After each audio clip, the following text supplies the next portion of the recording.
The train left Tokyo just after midnight. Rain moved steadily across the windows in long silver streaks, while fluorescent station lights drifted slowly behind the departing carriages.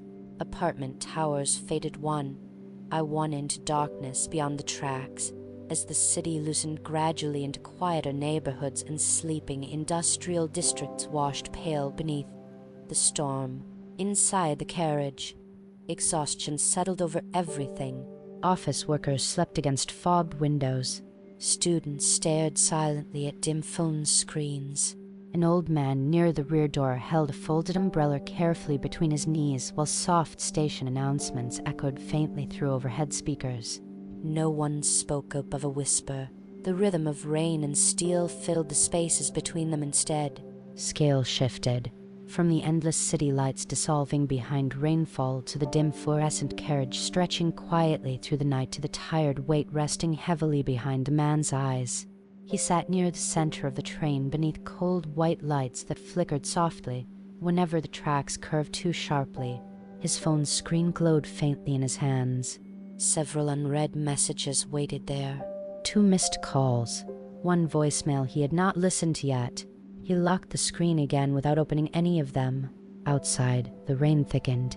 Water blurred the windows until the passing world resembled smudged watercolor shadows drifting endlessly beside the carriage. The train announcement chimed softly overhead. Next stop, Kisaragi Station. The man frowned slightly. He traveled this route several times each year for work. There was no Kisaragi Station, yet no one else reacted. Passengers remained motionless beneath the fluorescent lights while the train slowed gradually through the rain. At first he assumed he misheard the announcement. Then the station appeared. A small platform emerged silently beside the tracks from dense mountain fog. Pale lights glowed weakly above rain-covered benches while cedar trees crowded close behind the narrow platform walls. No advertisements, no vending machines, no visible station workers. Only rain. The train stopped. The doors opened. Cold air drifted quietly into the carriage, carrying the scent of wet cedar wood and distant rivers. No one boarded immediately. For several moments, the station remained completely empty. Then a man stepped through the fog. He carried no umbrella. Rain fell steadily across dark hair and charcoal-colored coat, yet strangely little water clung to him. He looked perhaps middle-aged, though something about his face resisted certainty. Not old, not young, only tired in a way that seemed detached from ordinary exhaustion. He boarded without hurry. The doors closed behind him immediately afterward, and for the first time since leaving Tokyo, the entire carriage became aware of another person's presence. Not dramatically, quietly, like temperature changing inside a room. The stranger walked slowly down the aisle while rainwater continued moving softly across the windows behind him. Several passengers lifted their eyes briefly as he passed, then lowered them again. The man chose an empty seat across from the protagonist and sat down carefully beneath the flickering fluorescent lights. For several minutes, nothing happened. The train continued northward through darkness. Stations passed occasionally through the rain beyond the windows, though their names blurred too quickly to read clearly. The carriage lights hummed softly overhead while passengers drifted deeper into silence. Then the stranger spoke, not loudly, simply enough for the woman seated beside him to hear. "You should call your sister before morning." The woman looked up from her phone slowly. Confusion crossed her tired expression. "I'm sorry." The stranger's gaze remained fixed calmly on the rain-covered window across the aisle. "She'll blame herself afterward if you don't." Several nearby passengers glanced toward them now. The woman gave an awkward laugh beneath the fluorescent lights. "I think you have the wrong person." The stranger nodded once gently. "Yes," he said quietly. "I wish I did." Silence followed. Rain tapped softly against the glass. The woman looked unsettled now, though not frightened, more confused than anything else. She glanced toward her phone screen again before slipping it quietly into her bag. No one spoke. The train continued onward. Scale narrowed. From the rain-covered darkness beyond the windows to the silent passengers beneath fluorescent light to the strange stillness settling quietly inside the carriage. 10 minutes later, the woman's phone began ringing. The sound startled several sleeping passengers awake. She answered quickly, whispering apologies as she stood and moved toward the carriage doors. But the moment she heard the voice on the other end, her face changed. Not dramatically, completely. The color drained from it instantly. "No," she whispered. Rain blurred the windows behind her. No, she was supposed to stay another week. The carriage remained silent except for the train moving steadily through darkness. The woman slowly lowered herself into the nearest seat, beside the doors, while the voice continued speaking faintly through the phone pressed against her ear. Tears gathered silently in her eyes. Across the aisle, the stranger closed his eyes briefly beneath the humming fluorescent lights, as though listening to something very far away.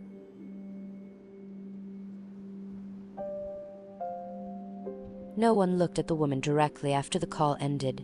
That was the first strange thing. The carriage had become aware of her grief immediately. The trembling hands, the unfocused stare, the silence settling heavily around her seat near the doors, yet every passenger avoided acknowledging it openly, as though they instinctively understood that something private and irreversible had entered the train with the rain. The woman remained motionless for several minutes. Her phone rested loosely in her lap while city lights faded gradually beyond the windows, replaced now by darker countryside and occasional road crossings flashing pale beneath the storm. The stranger said nothing more. He simply sat beneath the flickering fluorescent lights with one hand resting calmly against the window beside him, watching rainwater drift across the glass in long distorted trails. The protagonist studied him quietly. At first glance, the man appeared ordinary enough: dark coat, simple shoes, slightly tired posture. Yet the longer he looked, the more difficult certain details became to hold clearly in memory. Eye color, age, the exact shape of his face. The mind slipped strangely around him, as though refusing to settle fully upon one image. Scales shifted. From the rain-soaked countryside moving beside the train to the silent stranger beneath fluorescent light to the growing unease tightening slowly beneath the protagonist's ribs. The train entered a tunnel. Darkness swallowed the windows immediately. For several seconds, the carriage reflected only itself, rows of pale lights, sleeping passengers, wet umbrellas resting beside tired shoes. Then the stranger spoke again, this time to the elderly man holding the folded umbrella near the rear doors. "You should not fall asleep tonight." The old man blinked in confusion. Several passengers lifted their heads now. "What?" The stranger's voice remained soft. "Your heart becomes weaker when you sleep sitting upright." A strained silence settled through the carriage. The old man gave a short, uncomfortable laugh. "My heart has been weak for years." "Yes," the stranger replied gently, "but tonight it becomes tired enough to stop trying." The fluorescent lights flickered once overhead. The tunnel ended. Rain-covered mountains replaced the reflections beyond the windows, while distant electrical towers drifted silently through fog. No one in the carriage moved. The old man tightened his grip slightly round the umbrella resting between his knees. Then quietly, "That's not funny." "I know." The stranger looked genuinely apologetic. That disturbed the protagonist more than the prediction itself, because there was no cruelty in the man's voice, no performance, no satisfaction, only certainty. The train continued northward. Stations passed occasionally through the rain, their platforms nearly empty now except for isolated figures waiting beneath umbrellas and dim fluorescent lights. No one boarded, no one left. The carriage atmosphere slowly changed. Passengers no longer looked at phones comfortably. Conversations stopped before fully beginning. Even those pretending to sleep now breathed with shallow awareness beneath the humming lights. The protagonist noticed something else too. The stranger never looked directly at the people he spoke to. Instead, he watched their reflections, their hands, the windows, the rain. almost as though the endings themselves existed somewhere beside them rather than within them. Scale narrowed. From the endless rain crossing dark mountain windows to the silent carriage filled with listening passengers, to the faint pulse, beginning quietly inside the protagonist's throat, the train announcement chimed overhead. Next stop Mizuno. Again, the protagonist did not recognize the station name. This time he checked the route map displayed above the carriage doors. Several station lights blinked softly along the line, but the names between them had changed. Not completely, subtly. Characters he did not remember seeing earlier now appeared where familiar stations should have been. Some symbols blurred strangely whenever he tried focusing on them directly. The train slowed. Outside, another station emerged through the rain. This platform looked older than the previous ones.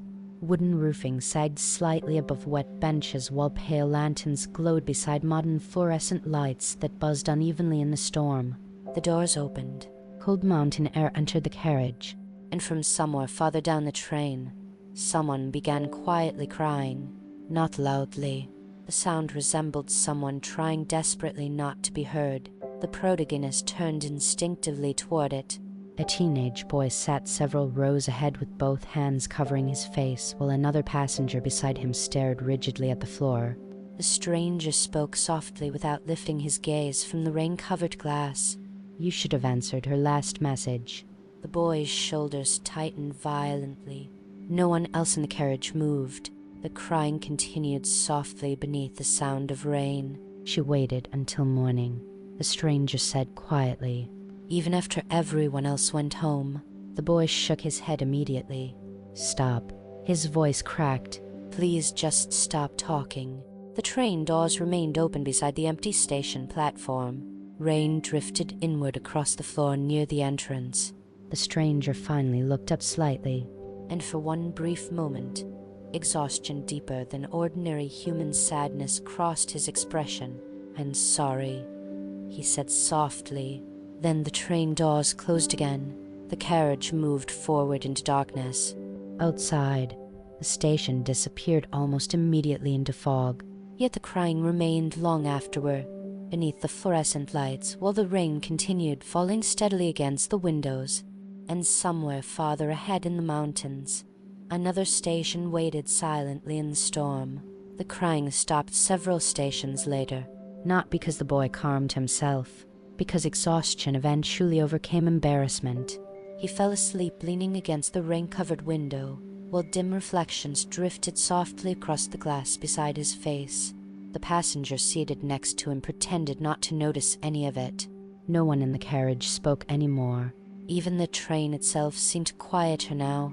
The metallic rhythm beneath the floor softened gradually until movement no longer felt entirely connected to rails and wheels. The carriage drifted through darkness with strange smoothness, as though the storm outside carried it forward more than the tracks themselves. Rain continued endlessly across the windows. Beyond them, the mountains grew steeper. Telephone poles disappeared. Road crossings vanished. Only forests remained, now dense cedar slopes fading endlessly into fog beneath pale flashes of distant lightning. The protagonist checked his phone again instinctively. No signal. 12:13. The same time remained frozen across the screen. Scale shifted. From the endless mountain darkness outside the train to the pale fluorescent carriage filled with silent passengers to the unmoving numbers glowing softly against his palm. Across the aisle, the stranger remained still. He had not looked directly at another passenger since speaking to the boy. Instead, his attention drifted continuously toward the windows, toward reflections, toward the rain itself, as though listening for something hidden beneath ordinary sound. The train slowed again. Another station emerged through the storm. This one was nearly swallowed by fog. Only several dim platform lights remained visible through drifting white mist, while rainwater overflowed from cracked gutters above old wooden roofing. The station sign stood tilted slightly sideways near the tracks, though the characters written across it had faded beyond recognition. The doors opened. No one waited outside. cold hair entered the carriage carrying the scent of wet earth and distant rivers. Then the stranger stood. Several passengers visibly stiffened. He walked slowly down the aisle toward the center doors while fluorescent lights flickered softly overhead. Rain blurred the station beyond him into pale moving shadows. He stopped beside a middle-aged office worker seated near the platform entrance. The man wore a wrinkled suit darkened by rain near the shoulders. An untouched convenience store coffee rested beside his hand while his eyes remained fixed stubbornly on the floor. The stranger spoke gently. "You keep deleting her number." The office worker froze completely. "You should stop doing that." Several nearby passengers lowered their eyes immediately. The office worker swallowed once before answering. "I don't know what you're talking about." The stranger nodded softly. "Yes," he said. "That's part of the problem." The train doors remained open beside the empty station. Rain drifted quietly across the platform outside. "You still listen to her voicemail sometimes," the stranger continued. "Even though the recording ended 2 years ago." The office worker's hand tightened visibly around the untouched coffee. No one moved. The fluorescent lights hummed faintly overhead. Then, almost whispering, "How do you know that?" For the first time since boarding, the stranger looked directly at another passenger. Not threateningly, almost sadly, because regret sounds very similar no matter who carries it. The office worker stood suddenly, too quickly. His coffee spilled across the carriage floor as he pushed past the stranger toward the platform doors. "I'm getting off." No one stopped him. The stranger stepped aside calmly. Rain swallowed the office worker almost immediately once he exited the train. His dark figure crossed the empty platform quickly before disappearing into dense fog beyond the station lights. The doors closed. The train moved again, and several seconds later, the station itself disappeared. Not behind distance, behind absence. One moment pale lights still glowed through the rain-covered windows, and the next, only black forest remained outside. The protagonist sat upright slowly. That should not have been possible. The train had barely begun moving again. No station could vanish that quickly into the mountains. He looked toward the other passengers. Most avoided the windows now. Some stared at their reflections instead. Others kept their heads lower beneath the fluorescent lights as though afraid attention itself might invite the stranger's voice toward them next. Scale narrowed. From the rain-soaked darkness rushing beside the carriage to the silent passengers pretending not to listen to the quiet dread settling steadily inside his chest. Then the stranger spoke again. This time to no one directly. "The difficult part is not learning how people die." His gaze remained fixed softly upon the passing darkness outside. "It is learning how early loneliness begins." The words settled through the carriage more heavily than the predictions themselves, because now everyone understood the stranger was not describing accidents.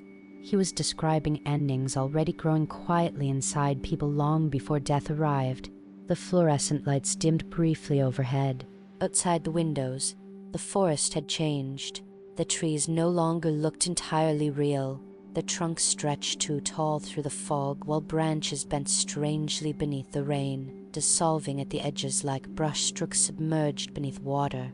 The protagonist blinked once. The forest returned to normal immediately afterward. He stared harder at the glass. Only rain remained there now. Then suddenly, the reflection beside him blinked half a second too late. His breath caught immediately. The delay lasted only an instant, yet it had happened. Across the aisle, the stranger finally turned toward him fully for the first time.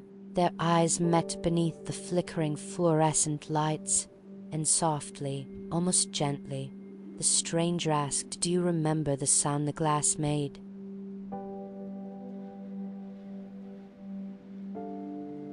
The question remained suspended between them, not loudly, not dramatically.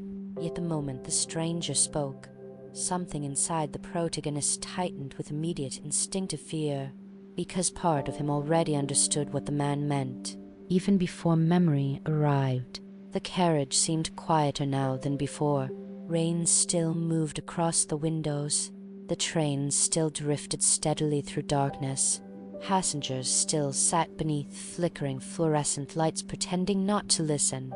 Yet all of it felt distant suddenly, as though the question itself had separated him slightly from the ordinary rhythm of the carriage. Scale shifted from the rain-covered mountains beyond the windows to the stranger sitting calmly beneath pale fluorescent light, to the hollow silence opening slowly inside the protagonist's chest. "What?" His own voice sounded thinner than expected. The stranger watched him quietly. "The windshield," he said softly. "Do you remember the sound it made?" Memory struck immediately afterward. Not fully. Fragments. Rain exploding white against headlights. A hand gripping the dashboard. The violent crack of something collapsing inward. Then darkness again. The protagonist looked away sharply toward the windows. Outside, only forests moved through fog beside the train, yet the sound remained now, glass breaking somewhere deep inside memory. He swallowed hard. "I think you have me confused with someone else." The stranger lowered his eyes slightly. "No," he replied gently, "I don't." The fluorescent lights dimmed once overhead, across the carriage. Several passengers were openly listening now despite pretending otherwise. The elderly man with the umbrella no longer looked toward the floor. The teenage boy sat rigidly awake beside the rain-covered window. No one spoke. The train announcement chimed softly overhead. Next stop Ashiragain. Again. The protagonist did not recognize the name. The route map above the doors had changed further now too. Entire sections between stations appeared blurred or missing altogether. Several lights blinked softly across unnamed stops that stretched farther north than the line should physically reach. The train slowed. Outside, another station emerged through dense rainfall. This platform was larger than the others, but empty. No passengers waited beneath the lights. No station workers stood beside the ticket gates.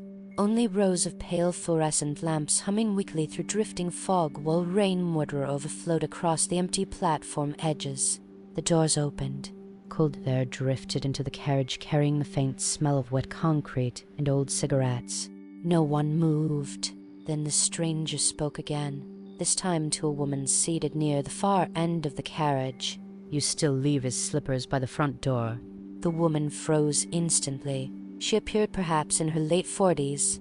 A grocery bag rested quietly beside her feet, while tired hands gripped the straps tightly enough for her knuckles to pale beneath the fluorescent light. "You shouldn't," the stranger continued softly. "The hallway keeps making you think he's coming home." The woman's lips trembled once. Passengers avoided looking toward her now. "He isn't," the stranger said gently. "And you already know that." The grocery bag slipped from her hands onto the carriage floor. Several oranges rolled slowly beneath nearby seats, while rain tapped softly against the windows behind her. "How long?" she whispered. The stranger's expression did not change. He stopped suffering almost immediately. The woman covered her mouth, not crying loudly, not collapsing, only breathing differently. The kind of breathing that arrives after someone finally hears aloud the thing they already believed privately for months. The train doors remained open beside the empty platform. Rain drifted quietly inward. Then the woman stood. Slowly, she left the scattered oranges where they rolled across the carriage floor and stepped onto the station platform without another word. The protagonist watched through the rain-covered windows as she crossed the empty station beneath pale fluorescent lights. Halfway across the platform, someone appeared beside her, a man holding a transparent umbrella. He walked beside her calmly through the rain while fog drifted heavily around the station lights. The protagonist leaned slightly closer toward the glass. The woman took the man's arm gently. Then both figures disappeared into the mist beyond the ticket gates. The train doors closed, the carriage moved again, and once more the station vanished almost immediately behind them. Scale narrowed, from the rain-covered station fading into fog to the empty seat beside the carriage window, to the growing unease moving steadily beneath his ribs. Across the aisle, The stranger rested one hand quietly against the fogged glass. "You think I'm frightening them," he said softly. The protagonist stared toward the darkened windows. "Aren't you?" The stranger considered the question for several moments. Then no. Outside, the mountains had disappeared entirely now. Only darkness moved beside the train. No roads, no towns, no electrical lights. Nothing but endless rain and blackened silhouettes beyond the windows. The stranger's reflection shimmered faintly in the glass beside him, yet for one brief moment. The reflection appeared seated alone. The protagonist looked again immediately. The reflection returned to normal. "You misunderstand what fear is," the stranger said quietly. The fluorescent lights flickered once more overhead. "Fear begins long before people learn how they die." Rain slid softly across the windows beside them, and somewhere ahead in the darkness beyond the tracks, another station bell rang faintly through the storm. The bell continued ringing long after the station itself should have appeared. Soft metallic echoes drifted through the darkness beyond the windows while the train moved steadily forward through rain and fog. Yet no platform lights emerged ahead, no crossing signals, no distant buildings beneath the mountains, only blackness. The protagonist glanced again toward the route map above the carriage doors. Most station names had disappeared completely now. Only blinking lights remained scattered across the line like isolated stars suspended within darkness. Some shifted position subtly whenever he looked away and back again. The train should not still be climbing, yet his ears continued adjusting faintly to changing altitude. Outside, rain no longer resembled ordinary weather either. Water moved too slowly across the glass, not falling, drifting. Scale shifted from the endless darkness surrounding the train to the flickering route map above the carriage doors to the strange stillness settling heavily beneath his thoughts. The carriage had grown emptier. Several passengers were simply gone now, not dramatically. The spaces they occupied felt more like forgotten absences than departures. An untouched umbrella remained beneath one seat. A newspaper rested folded carefully beside another. Half-finished coffee cooled silently near the window. No one commented on any of it. The elderly man with the umbrella still sat near the rear doors, though his breathing had grown noticeably shallow. Each inhale seemed slightly more difficult than the last. The stranger watched the passing darkness quietly. Then softly, "You should stop apologizing to him." The elderly man closed his eyes immediately. The protagonist realized with sudden unease that the stranger was no longer waiting for responses before speaking. "You were both children," the stranger continued, "but you carried the blame alone because surviving embarrassed you." The old man gripped the umbrella tighter between trembling hands. "You promised yourself you would explain it properly someday." The fluorescent lights hummed softly overhead, but eventually enough years passed that the silence became easier. The old man's shoulders shook once beneath his rain-darkened coat. No one else moved. The train announcement chimed overhead, but this time the voice that followed sounded wrong, not distorted, distant, as though arriving through water. Next stop, static swallowed the remainder. The protagonist stared toward the speakers above the doors. The station name had not been lost to interference. There simply had been no name. The train began slowing again. Outside the windows, pale lights slowly emerged through drifting fog. At first the protagonist mistook them for reflections. Then the station appeared. It stretched endlessly beside black water, not tracks beside water. The platform itself floated above it. Long wooden walkways extended through mist beneath dim lanterns and weak fluorescent lights while rain moved silently across the dark surface below. No visible shore existed beyond the station, only water and fog. The doors opened. Cold air drifted inward carrying the scent of wet cedar wood and something older beneath it. Still water, deep water. The elderly man stood slowly. Passengers watched him openly now. Not with fear, with recognition. The old man bowed his head slightly toward the stranger before stepping into the aisle. You knew him too, he whispered. The stranger shook his head gently. No, he replied, but you carried him everywhere. The old man smiled faintly then, tired, almost relieved. He stepped off the train onto the lantern-lit platform above the black water, and waiting there stood another boy holding an umbrella too large for him, perhaps 12 years old. Rain drifted softly around them. The old man stopped walking immediately. For several seconds neither moved. Then the boy smiled. Small, shy, familiar. The old man covered his eyes with trembling hands, and for the first time since the journey began, someone inside the carriage wept openly. Not from fear, from release. Scale narrowed. From the endless black water surrounding the station to the lantern-lit platform drifting beneath rain to the quiet ache settling deeply inside the protagonist's chest. The old man eventually lowered his hands. The boy waited patiently beside the platform railing while rain continued falling softly through fog. Then together, they walked slowly away from the station lights into the mist beyond the water. The train doors closed again. The station vanished almost immediately behind them, not hidden by distance, consumed by fog. The protagonist turned toward the stranger sharply. What is this place? The question emerged louder than intended. Several remaining passengers looked toward him. The stranger remained calm. A crossing. That doesn't mean anything. It means exactly what it sounds like. The train moved onward through darkness. Outside the windows, reflections had stopped behaving correctly entirely now. Passengers blinked at different times than their reflections. Some reflections stared toward windows even when the passengers themselves looked downward. One empty seat reflected someone sitting in it briefly before the image dissolved again into rain and darkness. The protagonist tried focusing on the ordinary rhythm of the train. Steel beneath the floor, rain against glass, fluorescent humming overhead. Yet even those sounds felt increasingly distant. The stranger looked toward him quietly. You survived something you were not meant to survive. The words hollowed the carriage instantly. Memory returned again. Headlights spinning sideways through rain. Shattered glass. Someone screaming his name. Then darkness swallowing everything. The protagonist's breathing tightened. I don't remember.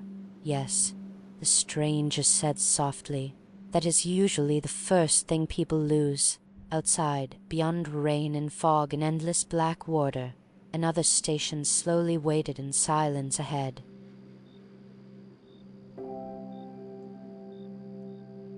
The next station did not appear immediately. For a long time, the train continued through darkness beside the black water while rain drifted softly across the windows in slow silver patterns. Inside the carriage, silence deepened again. Only a handful of passengers remained now. The teenage boy sat near the rear doors staring blankly at his reflection. A woman in a dark coat slept lightly beside the aisle with one hand still wrapped around her phone. Near the far end of the carriage, a student quietly rewound the same piece of music through headphones over and over, without pressing play. And across from the protagonist, the stranger remained perfectly calm. The fluorescent lights flickered softly above them while the train drifted endlessly northward through fog. Scale shifted, from the black water moving silently beside the train to the nearly empty carriage, beneath pale fluorescent light to the quiet pressure building steadily inside the protagonist's chest. You still haven't told me mine. The words left him before he fully meant to say them. The stranger looked toward the rain-covered windows. For several moments, only the sound of the train answered. Then quietly, no. The protagonist stared at him. Why not? The stranger's reflection appeared faintly beside him in the glass. Unlike the others, his reflection moved perfectly in sync. You think knowing would help you, he said softly. It helped them. No. The answer came immediately this time. The protagonist frowned. They all left differently afterward. Yes. The stranger folded his hands calmly together. Because most people spend years pretending their lives will continue forever. Rain drifted slowly across the windows. When that illusion breaks, he continued softly, they finally begin seeing what mattered. The train entered a tunnel. Darkness swallowed the carriage windows completely. For several seconds, only reflections remained floating beside the passengers like pale after-images suspended against black glass. And within that darkness, the protagonist noticed something wrong. His reflection did not appear alone anymore. Someone sat beside him in the glass. A woman, dark hair dampened by rain, a familiar coat sleeve, one hand resting gently against the seat between them. The breath caught painfully inside his chest. He turned immediately. The seat beside him remained empty. The tunnel ended. Rain-covered fog returned outside the windows. The reflection vanished. Scale narrowed.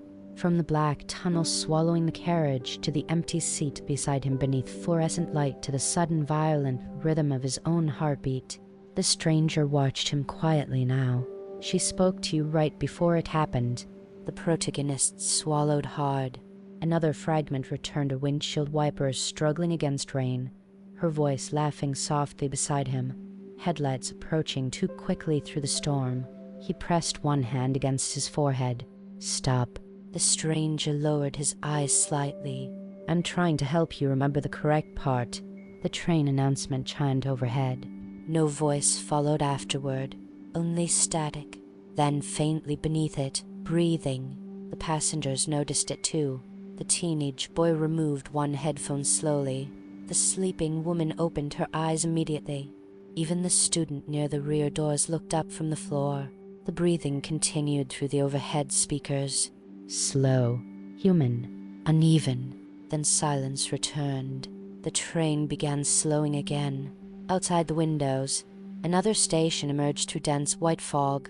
This one resembled no ordinary station at all.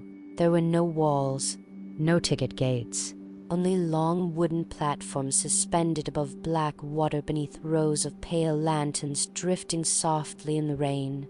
Narrow bridges connected isolated waiting areas that disappeared into mist beyond sight, and standing across the platform were dozens of people, not waiting for trains, waiting for someone specific.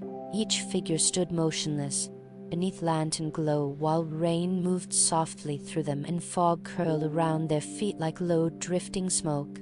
The train stopped. The doors opened. Cold air entered the carriage, carrying the smell of wet wood and distant incense. No one moved at first. Then the woman who had been sleeping quietly beside the aisle stood slowly from her seat. The stranger looked toward her gently. You don't have to keep checking your messages anymore. Her face tightened immediately.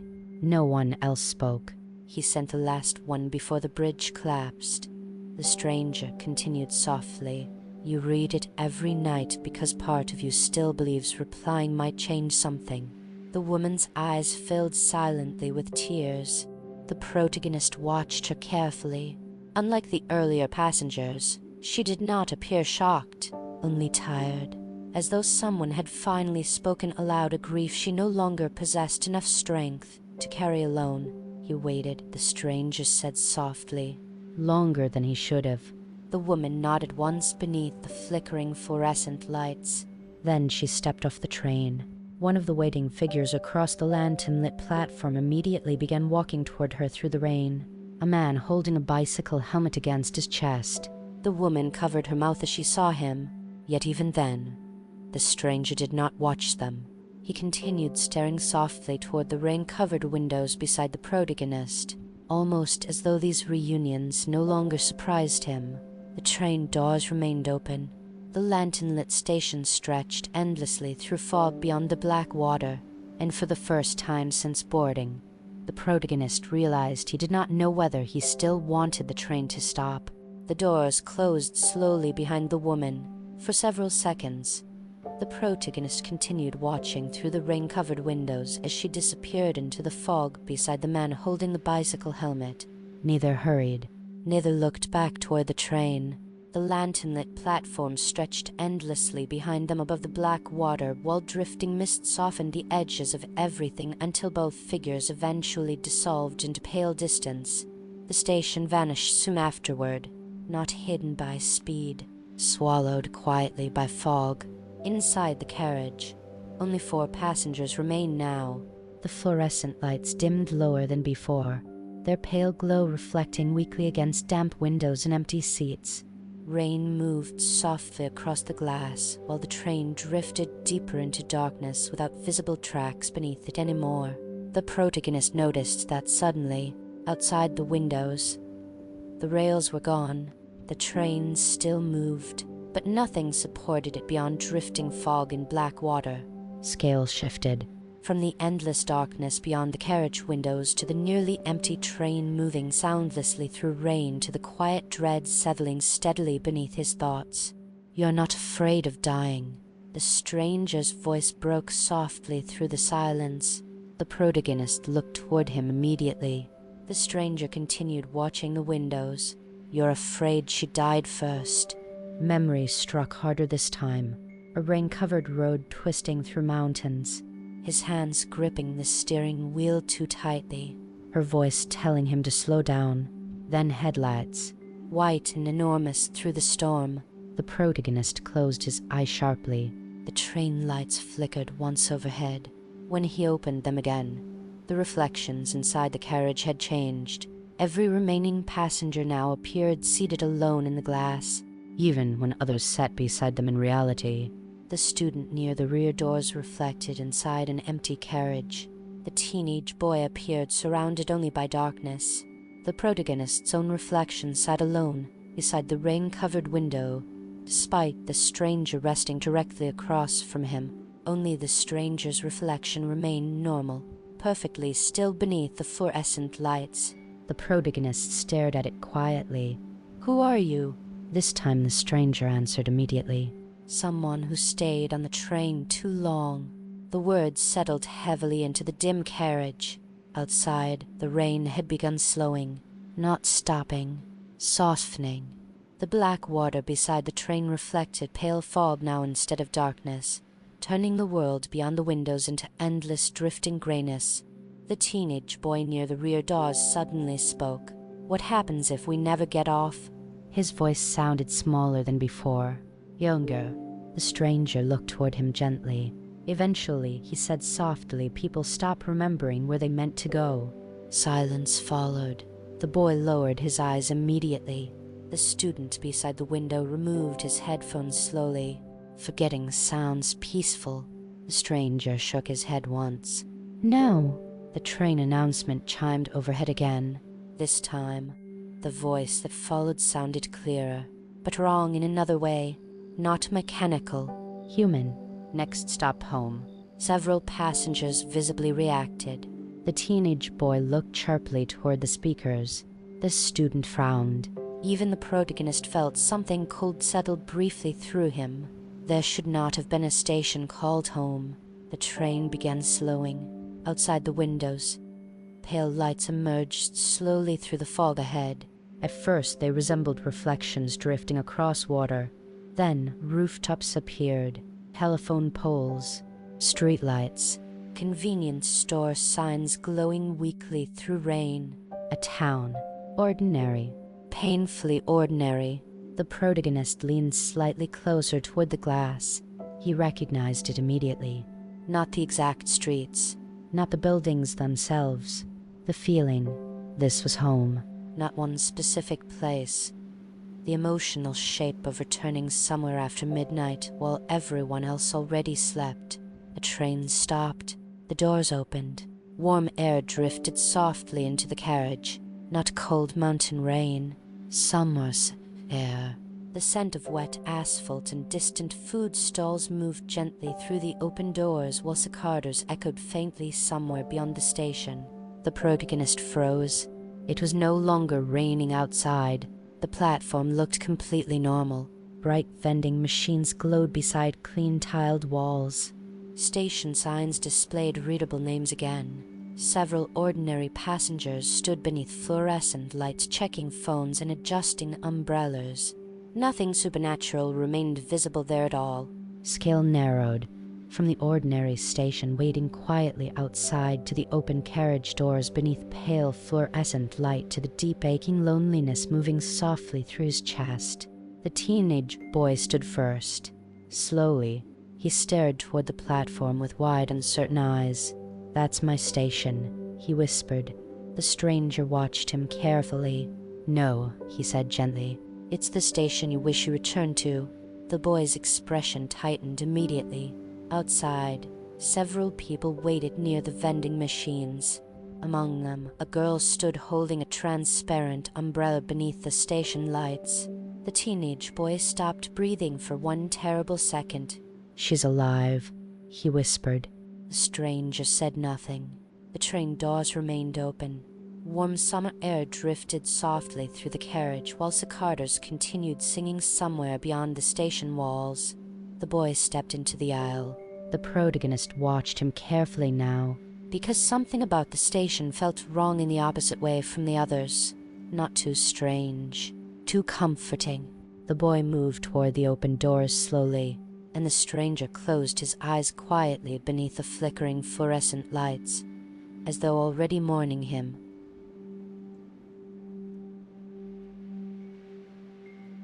*** Part 4a.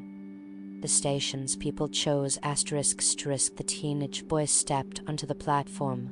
Warm summer air moved softly through the carriage around the remaining passengers, while cicadas continued singing somewhere beyond the station walls. Outside, the world looked painfully alive. Bright convenience store lights reflected across wet pavement. A train announcement echoed faintly from another platform farther away.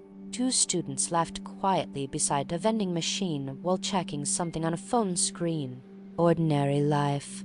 The boy stared only at the girl holding the transparent umbrella. She stood near the station clock beneath fluorescent lights, rainwater still clinging faintly to the clear plastic above her head. And she was smiling, not dramatically. The small, tired smile people wear when waiting for someone familiar to finally arrive home. The protagonist felt immediate relief rise inside his chest. This station was real. It had to be. Nothing about it resembled the flooded platforms or nameless stations hidden within black fog. Even the route maps looked ordinary again beneath the fluorescent lighting. The boy stepped toward the girl slowly, then stopped, because she never looked directly at him. Her eyes remained fixed toward the station entrance beyond the tracks. Waiting. The protagonist's stomach tightened quietly. Scales shifted, from the ordinary station glowing softly beyond the open train doors to the girl beneath. The transparent umbrella to the silent dread settling slowly inside his chest. The stranger opened his eyes again. "She waited there for 3 weeks afterward," he said softly. The boy stood motionless on the platform. The girl still smiled faintly toward the station entrance, toward someone who would never arrive. She blamed herself for the argument. The stranger continued quietly. "Even though you left before she could apologize." The fluorescent station lights buzzed softly overhead. The cicadas outside continued singing. The boy's shoulders began trembling. "That's not real," he whispered. The stranger lowered his gaze slightly. "No," he replied gently, "but your regret is." The girl beneath the umbrella finally moved. She walked slowly past the boy without seeing him, not ignoring him, unable to see him at all. The boy turned instinctively to follow her, and the moment he did, the station flickered, only briefly, for one terrible instant. The fluorescent lights dimmed into pale fog, and black water shimmered faintly beneath the platform tiles before reality settled normal again. The protagonist saw it clearly. The station was unstable, a memory trying desperately to become a place. The boy stepped backward toward the train slowly now. Fear had finally reached his face. "What happens if I stay here?" The stranger looked toward the warm station lights outside. "You already know." The cicadas stopped. Instantly, the silence afterward felt enormous. Then the station lights flickered again. This time, several ordinary passengers waiting on the platform vanished completely between blinks. Only empty benches remained where they had stood moments earlier. The boy stared toward the platform in growing horror. The girl with the umbrella continued walking away alone through the station exit without once looking back. The train doors remained open. Waiting. The protagonist realized suddenly. The train never forced anyone to leave. People stepped off because the stations offered them something they could not stop longing for. Scale narrowed, from the flickering station losing pieces of itself into fog to the boy frozen beneath fluorescent lights to the growing understanding settling quietly inside him. The boy returned to the carriage, slowly, shaking slightly. The doors closed behind him immediately afterward. The station vanished into darkness almost at once, not fading, collapsing backward into fog. The train moved onward. No one spoke for several minutes. The boy sat near the rear window with lowered head while fluorescent lights flickered softly overhead. Outside, the rain had returned again, washing the windows in pale, distorted streaks. The protagonist looked toward the stranger carefully. "You showed him that on purpose." The stranger remained silent for several seconds. "Yes. Why?" Rain moved softly across the windows beside them. "Because some people mistake longing for love." The train entered another tunnel. Darkness swallowed the carriage immediately. This time the windows reflected not the passengers, but stations, dozens of them, flooded platforms, lantern-lit bridges, empty countryside stops hidden among forests, bright city stations filled with faceless commuters, all sliding silently across the glass one after another like memories drifting beneath water. The protagonist stared at them breathlessly. Each reflection lasted only seconds before dissolving into the next. Then he saw it.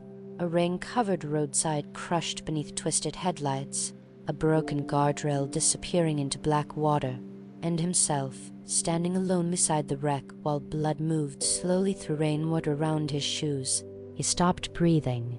The tunnel ended. The reflections vanished instantly. Outside the windows now stretched only endless black water beneath pale drifting fog. The stranger finally looked toward him directly again, and quietly asked, "Do you remember who was driving?" The question remained inside the carriage long after the stranger stopped speaking. The fluorescent lights hummed softly overhead, while rain drifted across the windows in slow silver patterns. Beyond the glass, black water stretched endlessly beneath pale fog, disturbed only occasionally by faint reflections of passing station lights somewhere far away within the darkness. The protagonist could not answer, not because he did not know, because memory had already begun returning. Too clearly, scales shifted, from the endless black water surrounding the train to the dim fluorescent carriage moving silently through fog to the quiet panic tightening steadily inside his chest. The woman beside him had been laughing. That was the first complete memory. Not arguing, not afraid. Laughing softly because the rain had become so heavy the windshield wipers could no longer keep up. He remembered glancing toward her. Only for a second, and during that second, headlights appeared across the road ahead, white, sudden, wrong side of the lane. The impact itself remained fragmented, glass exploding inward, metal twisting, rain spinning sideways through shattered windows, then silence afterward. The protagonist pressed both hands against his face slowly. The stranger watched him quietly. "She survived long enough to speak to you." The words hollowed the carriage instantly. The teenage boy near the rear doors looked up sharply.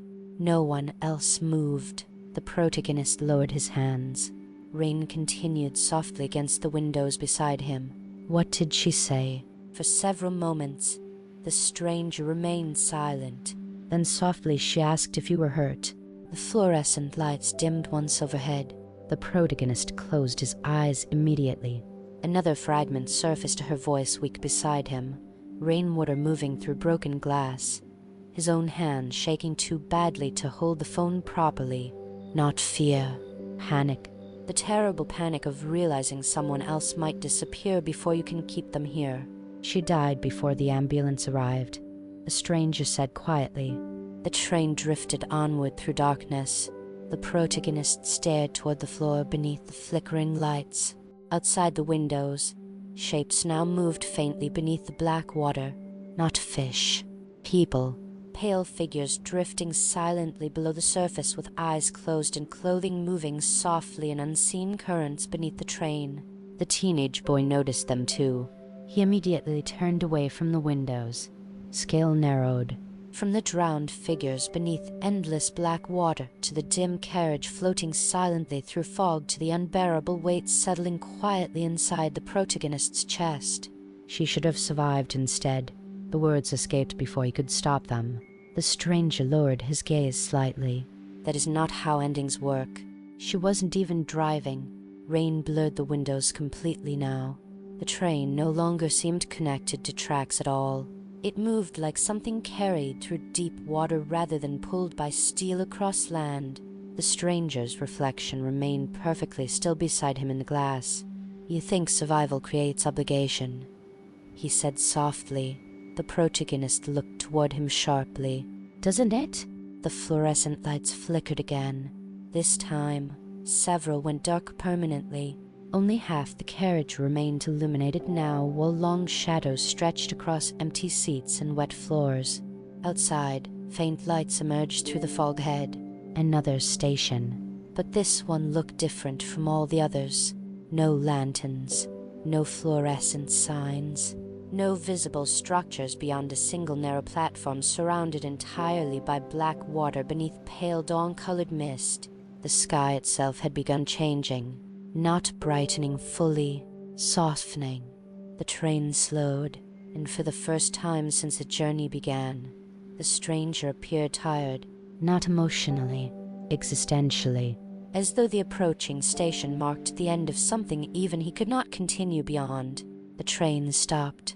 The doors opened. Cold pale mist drifted quietly into the carriage. No one waited outside. Only an empty platform extending toward endless fog and still water beneath the colorless beginning of dawn. The stranger stood slowly. The remaining passengers watched him silently now. The teenage boy, the student with the headphones, the protagonist. No one spoke. The stranger adjusted the sleeve of his dark coat gently before looking toward the open doors. "This is where I leave." The protagonist stood immediately. "What happens after this?" The stranger considered the question quietly. Then, for most people, he looked toward the pale mist beyond the platform. Morning. The train remained still. Rain had stopped completely now. Only drifting fog moved across the black waters surrounding the station. The protagonist stared toward the stranger. "You never answered me." The stranger looked back at him calmly. "You already remembered." "No." His voice tightened slightly. "I mean mine." The fluorescent lights flickered softly above them. The stranger's expression changed for the first time since boarding the train. Not sadness, recognition. "You keep asking the wrong question," he said gently. The pale mist beyond the station drifted slowly across the open doors. The black water remained perfectly still beneath it. Then quietly you already survived your death. Silence filled the carriage afterward. The protagonist stared at him wordlessly. The stranger lowered his eyes briefly.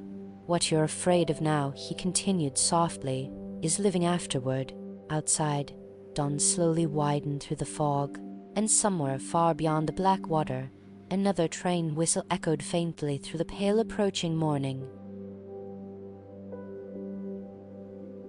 The whistle faded slowly into the pale fog. For several moments afterward, the train remained perfectly still beside the narrow platform surrounded by black water and dawn-colored mist. No rain fell anymore. The silence after the storm felt almost unreal. Inside the carriage, the fluorescent lights flickered weakly above the remaining passengers while soft gray morning spread slowly across the windows. The stranger stood beside the open doors calmly. The protagonist watched him without speaking. Somewhere during the journey, fear had changed shape inside him. At first he feared the stranger, then the predictions, then the stations beyond ordinary reality. Now he feared something quieter. Returning, scales shifted. From the endless black waters surrounding the station to the pale mist drifting softly through the open doors to the quiet uncertainty settling heavily inside his chest. The stranger stepped onto the platform. The teenage boy near the rear doors lowered his eyes immediately. The student with the headphones watched silently from the shadows near the back of the carriage. No one tried stopping him. The protagonist followed several steps behind. Cold mist moved softly around their shoes, while black water stretched endlessly beyond the narrow platform in every direction. There were no rails visible ahead anymore. The train simply waited beside the platform as though suspended within fog itself. The stranger looked outward across the water.